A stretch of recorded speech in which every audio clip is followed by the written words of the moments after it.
Fue un golpe descubrir que tenía diabetes. Cada tarde tenía que inyectarme yo mismo la insulina en la barriga. El diagnóstico cambió mi vida por completo.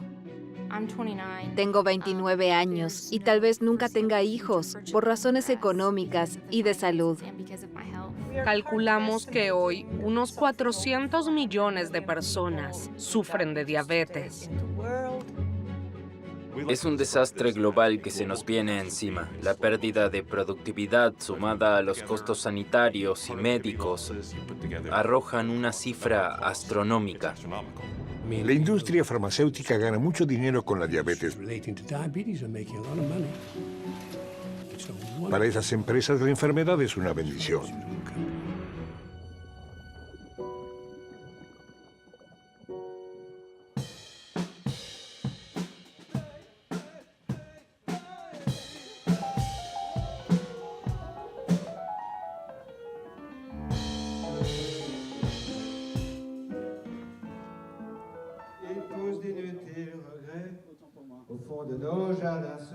Nací en 1963. En febrero de 1975 llegué a casa de un concierto totalmente agotado. Me pasé toda la noche bebiendo agua y orinando. Al día siguiente fui al médico y me dijo que tenía diabetes tipo 1.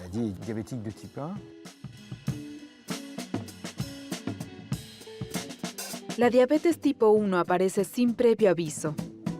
Hace 45 años, el páncreas del músico Bertrand Burgalat dejó de producir insulina. La medicina no puede explicar ni curar este fenómeno. Es una enfermedad insidiosa que limita mucho la vida de los afectados. ¿Lo mides otra vez? Sí, antes tenía 81, pero siempre hay un retraso. Cuando pienso en el concierto, lo único que se me ocurre es que si el azúcar está muy alto, después estoy agotado. Pero un nivel demasiado bajo tampoco es bueno. Llévate algo dulce al escenario. La diabetes tipo 1 causa muchas molestias. Inyectarse es casi el mal menor. Más estresante es que a menudo te inyectas 10 veces al día para asegurarte de que no pasa nada. Y siempre estás pensando en si tienes demasiada o poca insulina en la sangre. Hay que calcular y planificar constantemente porque la insulina inyectada reacciona mucho más lentamente que la insulina propia del páncreas. Siempre hay que tenerlo presente. Y esos pensamientos son mucho más inquietantes que las inyecciones en sí.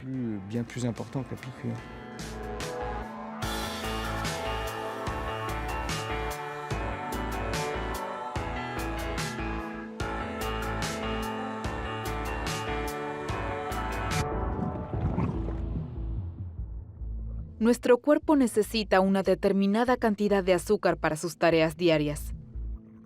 Cualquier esfuerzo, por pequeño que sea, requiere energía. Nuestro sistema circulatorio la toma de las reservas de azúcar en la sangre. Si hay una concentración baja de azúcar en la sangre, se produce una hipoglucemia. Si los niveles de azúcar en la sangre son elevados, se produce una hiperglucemia. En las personas sanas, el nivel de azúcar está regulado por el páncreas, que produce la insulina, una hormona vital. Si este proceso se altera, se produce la denominada diabetes tipo 1.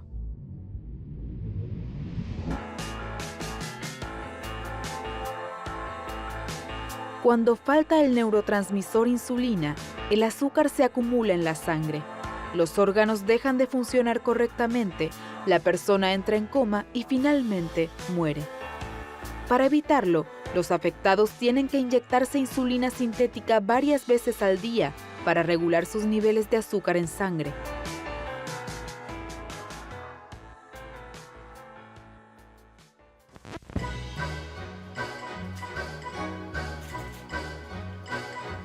En los años 60, con el surgimiento de la sociedad de consumo, se dispara la segunda forma de la enfermedad, la diabetes tipo 2. El estilo de vida y los hábitos alimenticios cambian.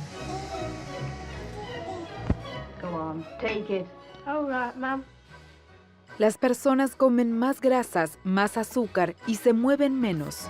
Para compensar el exceso de glucosa, el páncreas produce cada vez más insulina y en algún momento llega al límite.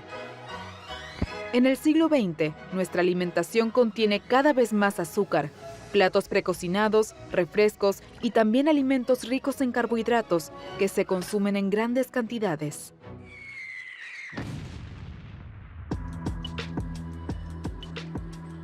El número de enfermos de diabetes aumenta vertiginosamente en pocas décadas, pasando de 50 a 430 millones en todo el mundo.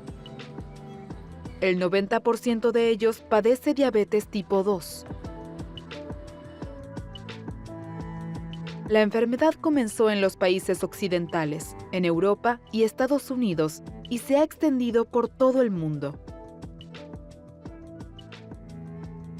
En China, la diabetes prácticamente no se conocía hace 30 años. Hoy la sufre 1 de cada 10 adultos. Esta enfermedad crónica se ha propagado también en África. Para 2050 se espera allí un aumento del 150%.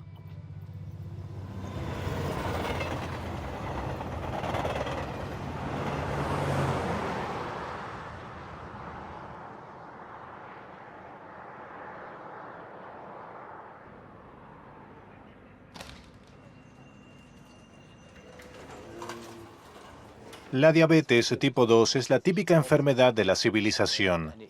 En los años 60, en Alemania, había menos de un 1% de casos de diabetes. Hoy suponemos que entre el 9 y el 11% de la población tiene diabetes.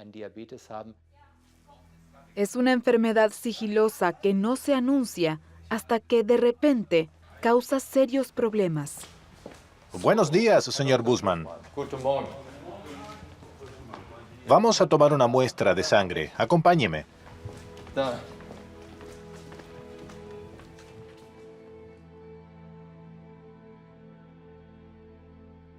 Los niveles elevados de glucosa en sangre conllevan un riesgo de complicaciones.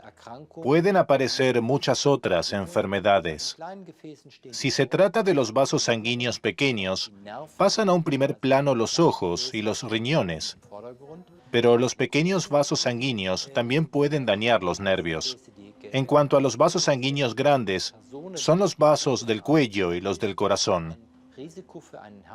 Así que las personas con diabetes son estadísticamente más propensas a sufrir un infarto que las personas que ya han tenido un infarto pero no tienen diabetes. Una de las complicaciones más temidas es, por supuesto, el pie diabético. Cuando las funciones nerviosas disminuyen, los pies pueden perder sensibilidad. Las personas se lesionan las piernas y no se dan cuenta. Las lesiones se infectan y surgen problemas considerables que pueden desembocar en una amputación. ¿Le duele?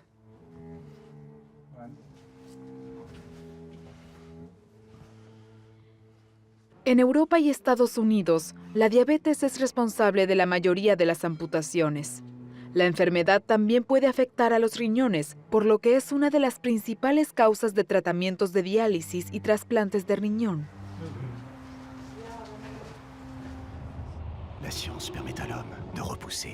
El aumento vertiginoso de la diabetes tipo 2 atrae a la industria farmacéutica. Pour qu'aujourd'hui, moi, diabétique, grâce à un cul-de-chèque mobile, le lecteur de glycémie tout en un et sans bandelette, je puisse vivre une vie normale, quoi. En los años 80 se promocionan muchos tratamientos nuevos que prometen una vida normal y agradable.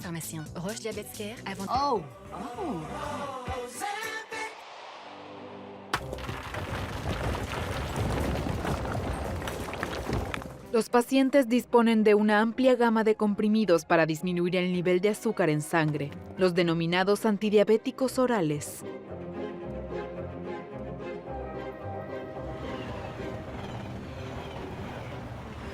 Por lo general, los medicamentos pueden controlar la enfermedad, pero no la curan.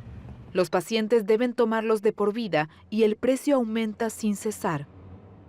La comunidad internacional da la señal de alarma. La diabetes se está volviendo demasiado cara. En los sistemas de asistencia sanitaria, los costos rondan los 760.000 millones de dólares al año en todo el mundo. La ONU redactó una declaración en 2006 debido a que la diabetes provoca altos costes y, por tanto, supone una pesada carga para los sistemas sanitarios. También afecta a la productividad de un país cuando muchas personas necesitan tratamiento médico y no pueden trabajar debido a los síntomas que acompañan a la enfermedad. Aparte del SIDA, la diabetes es la única enfermedad sobre la que la ONU ha redactado una resolución propia. ¿Cómo hemos llegado a esto? Después de todo, los comienzos del tratamiento contra la diabetes fueron muy prometedores. En 1921, los médicos canadienses Frederick Banting y Charles H. Best descubrieron la insulina e hicieron posible su producción industrial. Una revolución que salvó miles de vidas. En el caso de niños desahuciados, se lograron éxitos espectaculares.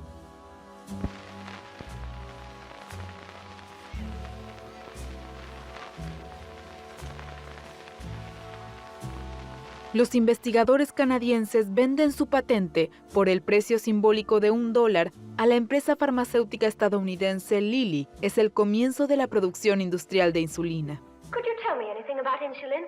What it is and how it's made? Well, it's not made exactly. It comes from animal pancreas.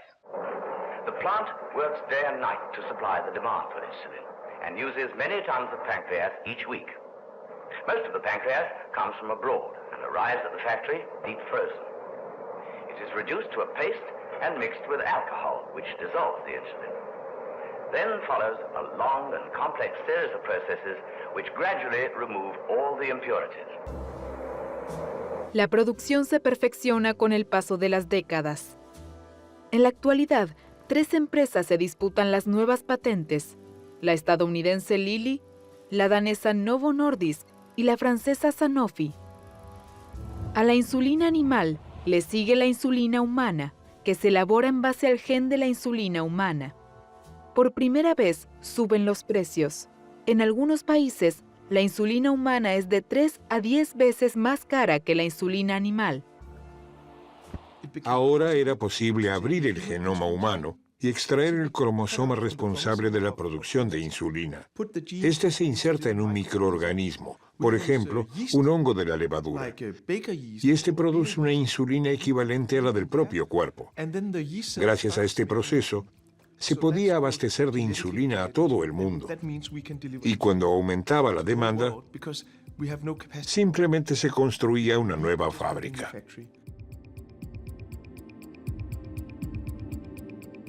En el año 2000, la empresa farmacéutica francesa Sanofi anuncia el desarrollo de un preparado de insulina nuevo, mejor e incluso revolucionario: Lantus.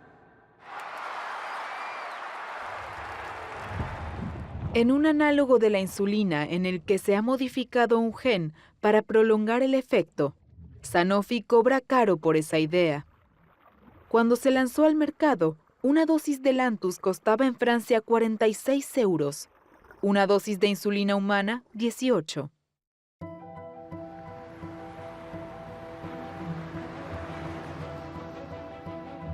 El análogo de la insulina disminuye la cantidad de inyecciones diarias. Solo se necesita una cada 24 horas y también evita la hipoglucemia nocturna. Para Pierre Chancel, responsable del lanzamiento al mercado, fue un gran avance. La insulina Lantus fue una revolución. Sobre todo, les cambió la vida totalmente a los pacientes de diabetes de tipo 1. Algunos se inyectaban por última vez a las 10 de la noche y a las 5 de la mañana tenían que inyectarse de nuevo. Vivían con el miedo permanente de la hipoglucemia nocturna, que puede hacer que no despierten más. Por medio de un marketing sutil, les hicieron creer a los pacientes que su medicamento tiene un efecto más prolongado que los otros. Sin embargo, ya en 1975 yo me inyectaba solo una vez al día. Siempre ha habido insulina de acción prolongada. Y Sanofi quiere que también los pacientes de diabetes tipo 2 se beneficien del medicamento, al parecer milagroso. Hasta ahora, solo se le prescribían inyecciones cuando los antidiabéticos orales dejaban de tener efecto. Por entonces, los pacientes de diabetes tipo 2 pasaban a las inyecciones de insulina cuando se preveía un desenlace fatal de la enfermedad. Como Lantus es fácil de usar, muchos perdieron el miedo a las inyecciones de insulina y las utilizaron en una fase temprana de la enfermedad. Así que estos pacientes también podían beneficiarse del fármaco.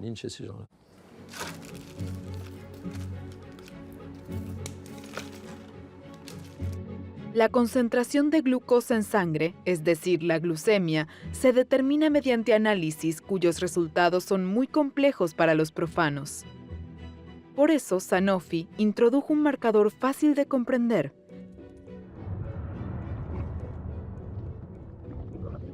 El nivel de glucosa a largo plazo, HbA1c.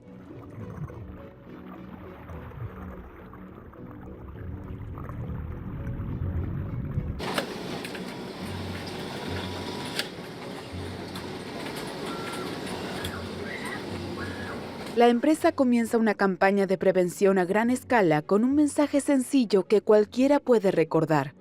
Si el nivel de glucosa a largo plazo está por debajo de 7, no hay problema. Si está por encima de 7, es peligroso. Una brillante jugada de marketing. En pocos años, Lantus se convierte en un éxito de ventas de la industria farmacéutica. En 2015, el año de mayores ventas y poco antes de que venza la patente, el medicamento alcanza el 20% de la facturación de Sanofi, más de 6.000 millones de euros.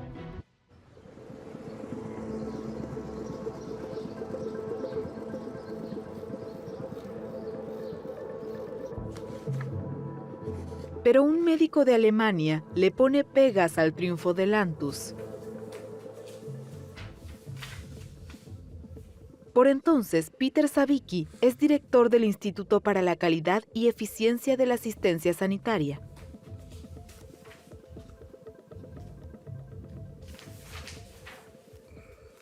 En el año 2004, el Comité Federal Conjunto, el más alto comité de salud de Alemania, le encomendó al instituto que evaluara esta insulina, es decir, Lantus Glargine, en relación con un posible beneficio adicional, para determinar si los costes adicionales también reflejan el beneficio adicional, porque le costó mucho dinero al sistema de salud y querían saber si esos costes adicionales, que en última instancia no corren a cargo de las cajas de enfermedad, sino de la población, estaban justificados.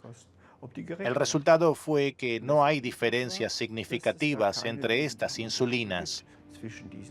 Lantus no es superior.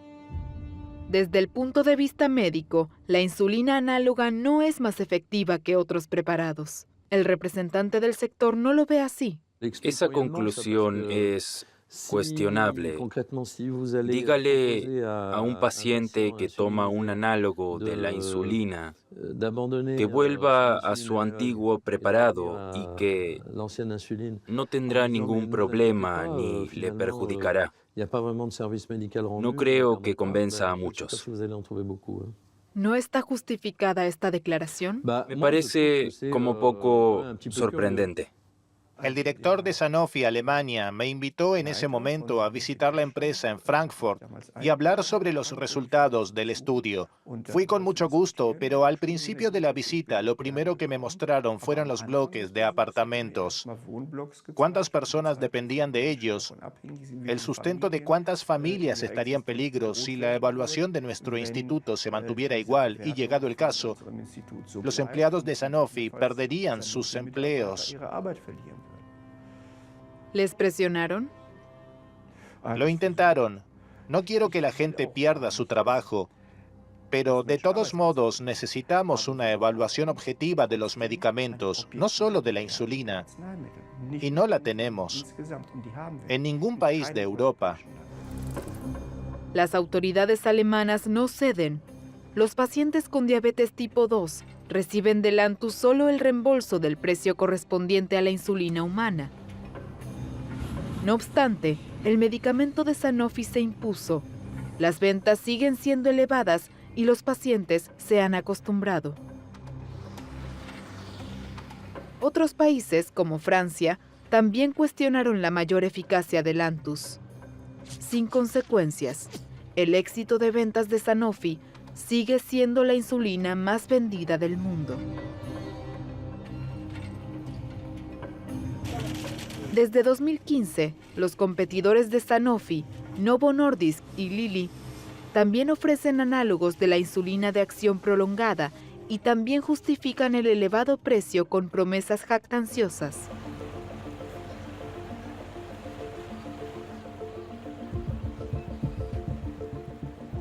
Según la empresa, los mayores costos de producción también contribuyen a que los análogos de la insulina sean tan caros en comparación con la insulina humana.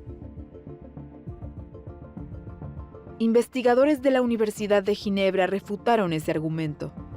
Su estudio analizó por qué 1 de cada 2 pacientes de diabetes en el mundo no tiene acceso a la insulina. Siempre se dijo que la producción de análogos de la insulina es mucho más compleja que la de la insulina humana. Así que examinamos los costes de producción y, junto con nuestros colegas, analizamos cada uno de los elementos de la cadena de producción.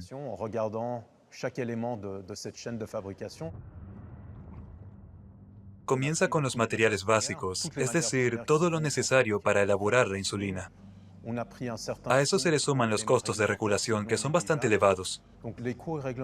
Todos son costos necesarios para introducirla en el mercado, para los ensayos clínicos y los procedimientos de garantía de calidad. Luego incluimos los márgenes de beneficio y los costes de inversión en infraestructuras.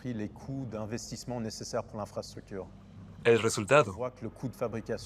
Los costos de producción de la insulina humana se sitúan entre $2.50 y $3.50 por dosis.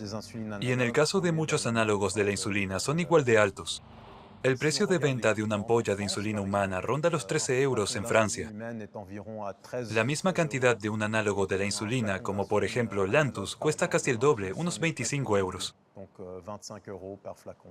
De eso se deduce, primero, que los costos de producción no justifican el precio para el paciente ni para el sistema sanitario. Segundo, para el consumidor final, las pequeñas diferencias en los costes de producción no justifican la gran diferencia de precio entre la insulina humana y el análogo de la insulina. Y tercero, para la industria farmacéutica, los márgenes de beneficio de muchos de estos preparados de insulina son enormes.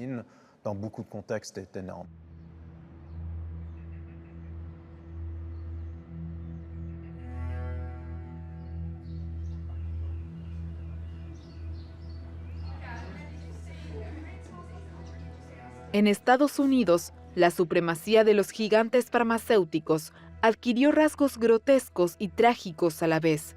El precio de la insulina se ha multiplicado por 10 en 10 años y 1/10 parte de la población padece diabetes. Muchos pacientes ya no pueden permitirse esta hormona vital, a pesar de tener seguros privados.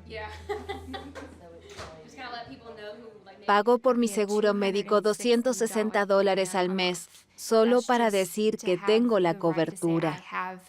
Mi franquicia es de $14,000. Es decir, que hasta esa suma debo pagarlo todo de mi bolsillo. La insulina, los tratamientos y el material sanitario. Recién cuando alcanzo el límite, el seguro médico cubre los gastos. Casi nadie puede ganar $14,000 más al año. Para mi marido y para mí es casi imposible.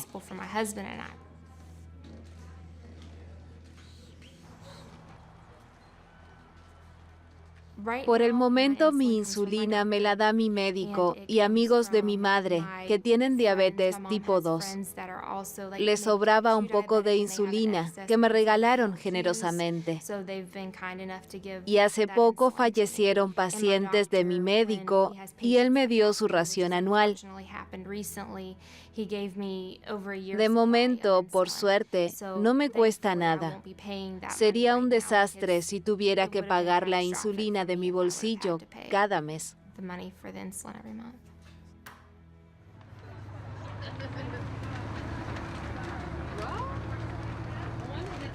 ¿Y cuando no consiga más insulina gratis? No lo sé. Hasta ahora nunca me ha pasado. Por suerte. Pero ese pensamiento siempre ronda en mi cabeza.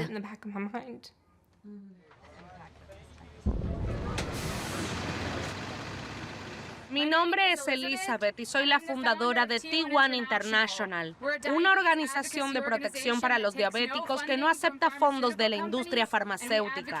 Queremos que todas las personas con diabetes tipo 1 tengan acceso a lo que necesitan para sobrevivir. La empresa frente a la que me encuentro aumentó más del 1000% el precio de la insulina. Nosotros decimos que el acceso a la insulina es un derecho humano, es un problema global. La gente se muere en todo el mundo, también aquí en los Estados Unidos de América, el país supuestamente más rico del mundo, con el mejor sistema de asistencia sanitaria del mundo. No puede ser. Esta empresa antepone el beneficio a las personas. Esto no está bien y hay que hacer algo. Medicines for people, not for profits. One more time. Medicines for people, not for profits. Estamos en crisis. Muchas personas tienen que racionar su insulina. Toman menos de lo que deberían, dejan de tomarla o intentan regularlo todo a través de la dieta. Pero esto puede ser fatal. Muchas personas pierden años de su vida por no poder pagar la insulina. Mi marido y yo nunca compraremos una casa. No podemos permitírnoslo. Tampoco podremos permitirnos tener hijos. Ese es el mayor sacrificio que tengo que hacer. No tendré una vida familiar tradicional. No sabemos si será posible. Desde hace 8 años, nuestra vida ha sido todo menos normal. Somos felices juntos y también hemos pasado por momentos muy difíciles. Nuestra vida no es como la de otras personas de nuestra edad. Ahora vamos a distribuir estos frasquitos de insulina. Les quitamos las etiquetas y metimos pequeñas notas. En ellas pone las cosas que tenemos que sacrificar porque la insulina es muy cara. Nicole puso parte de las cenizas de Alex en uno de los frasquitos. Él tuvo que sacrificar su vida porque no podía seguir pagando la insulina.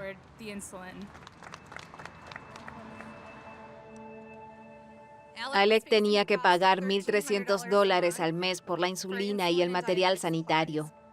Trabajaba como gerente en un pequeño restaurante y los propietarios no le pagaban el seguro médico. Alec ganaba mucho, de modo que no tenía derecho a ninguna ayuda, ni de los fabricantes de insulina, ni del Estado, ni del gobierno. Sin que nadie lo supiera, empezó a racionar sus dosis porque ya no podía pagar los $1,300. Alec cambió su dieta y tomaba menos insulina de la que su cuerpo necesitaba para aguantar hasta el siguiente día de pago.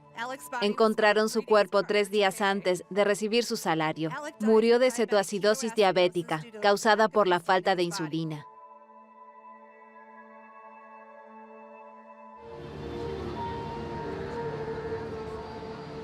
A principios de 2019, el Congreso exigió a las empresas que justificaran los enormes aumentos de precios.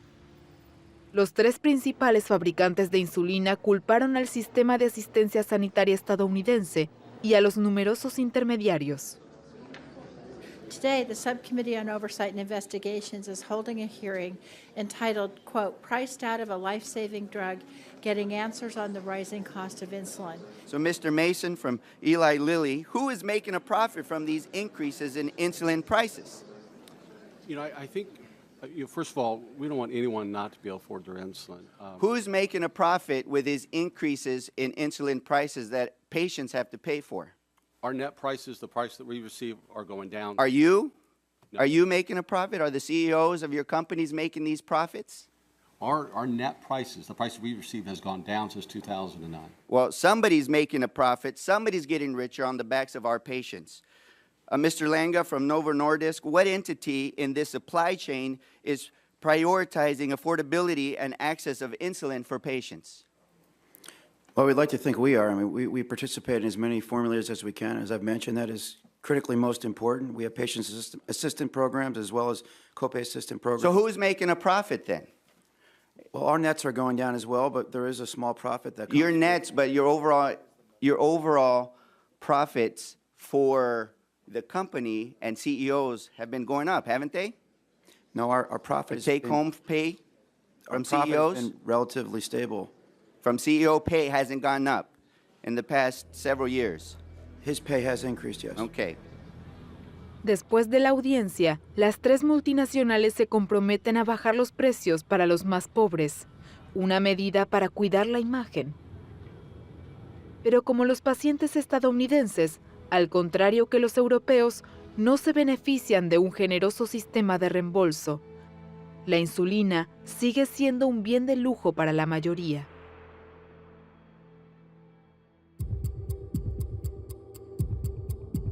El precio de la hormona de producción sintética es solo uno de los problemas del tratamiento de la diabetes. Otro puede incluso tener consecuencias fatales para los pacientes.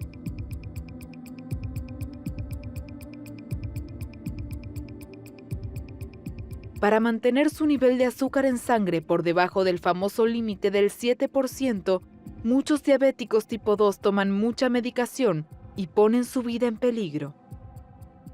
Me enteré por la médica de cabecera, que por entonces tenía su consulta aquí cerca. Me hizo el examen anual y dijo que mi nivel de azúcar en sangre a largo plazo, el HbA1c, era demasiado alto y que tenía que tomar medicamentos. Así viví durante muchos años y en esa época el nivel de azúcar en sangre subió con los años hasta un 11%. Ese fue el valor máximo.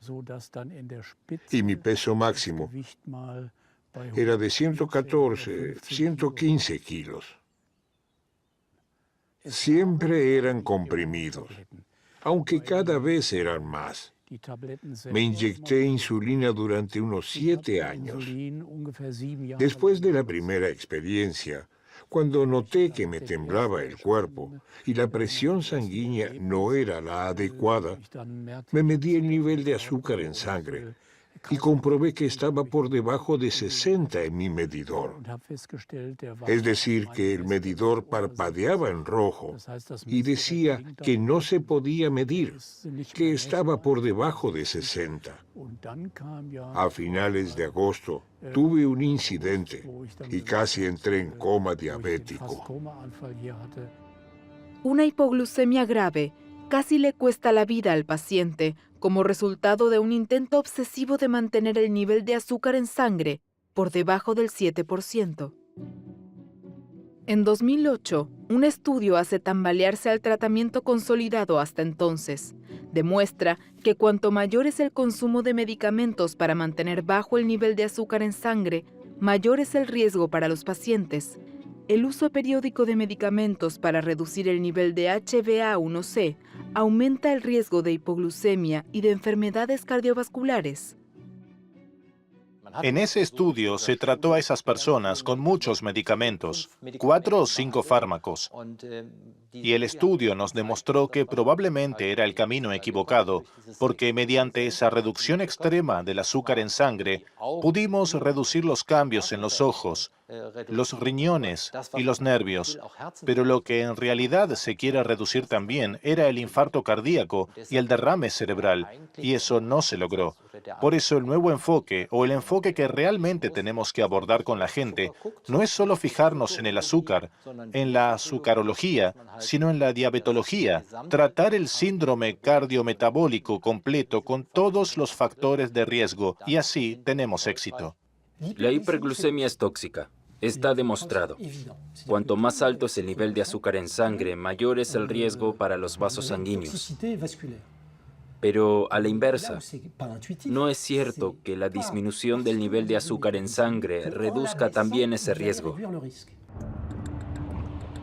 Con ese marcador de riesgo, cuanto más sube, mayor es el riesgo. Sin embargo, no es cierto que cuando baja, también disminuye el riesgo. Al contrario, cuanto más intensivas son las terapias para reducir el nivel de glucosa en sangre, mayor es el riesgo para los vasos sanguíneos. Esto suena paradójico, pero está demostrado. Cuando los pacientes reciben una medicación para reducir el nivel de azúcar en sangre hasta acercarse lo máximo posible al nivel de los no diabéticos, se podría pensar que estarían tan bien como una persona sana. Pero el hecho es que están peor con este nivel bajo de glucosa en sangre que si lo dejan a un nivel más alto. Muchos pacientes deben ser hospitalizados porque sufren una hipoglucemia grave, provocada por un tratamiento que puede ser mortal.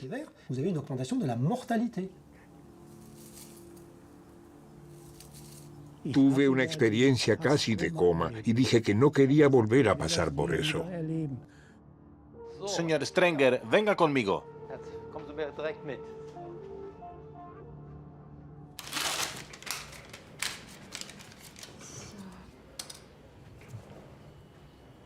Wilfried Strenger ya no toma medicamentos y los análisis de sangre demuestran que después de 30 años de diabetes tipo 2 se ha producido una remisión. Su médico le había sugerido un método radical, una dieta estricta desarrollada por un equipo de investigadores británicos.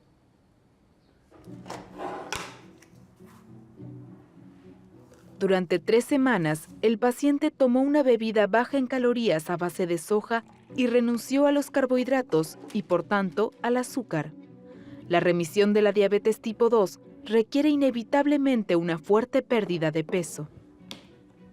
En el caso de la diabetes tipo 2, durante mucho tiempo se creyó que era para siempre, hasta que un grupo de investigación británico presentó unos estudios sensacionales. Tomaron a personas que padecían diabetes desde hacía unos años y las sometieron a un programa de pérdida de peso radical. Demostraron que en casi entre el 50 y el 80%, según cuánto peso perdieran, lograron esas remisiones clínicas sin tener que someterse a una operación, solo a través de la pérdida de peso radical.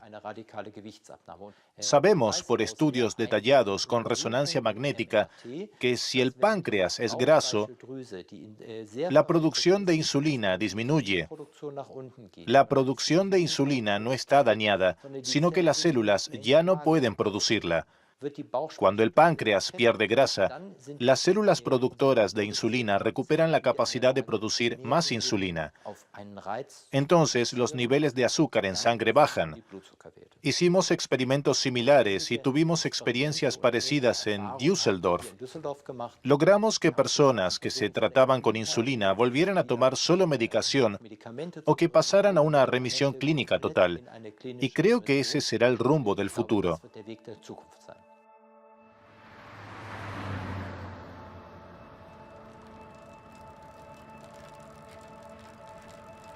Con la pérdida de peso se puede dejar la medicación para la diabetes. Se puede dejar de tomar la medicación para la presión arterial. Tal vez se pueda evitar una operación de rodilla. Así que en el estilo de vida tenemos una panacea que ataca áreas muy diferentes. Si se sumaran todas esas enfermedades, se ahorraría mucho dinero que se podría invertir en este ámbito. Pero la opinión general es que, si no sirve de nada, no vale la pena hacerlo. Y ese problema lo debe abordar la política. Pero los grupos de interés de la industria farmacéutica y de las universidades son totalmente diferentes, así que a nadie le interesa. Eso siempre me desconcierta y entristece. Varios miles de pacientes de Europa y Estados Unidos ya han probado este método. Requiere una disciplina férrea y mucha motivación, y solo 1/3 de los pacientes de diabetes tipo 2 puede curarse de esta manera. La mayoría tendrá que seguir tomando medicación.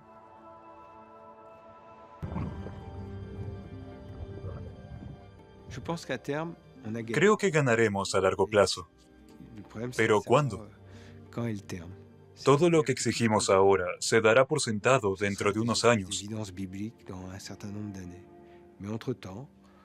Pero hasta entonces, muchos diabéticos tendrán una muerte absurda.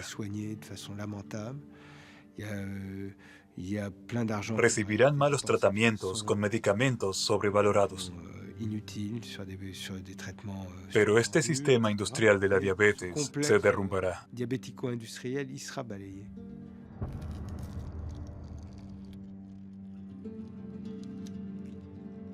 La diabetes es algo más que una cuestión de azúcar en sangre.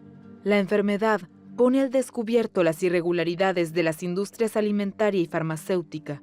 Y mientras ningún gobierno haga algo en contra, la enfermedad seguirá extendiéndose.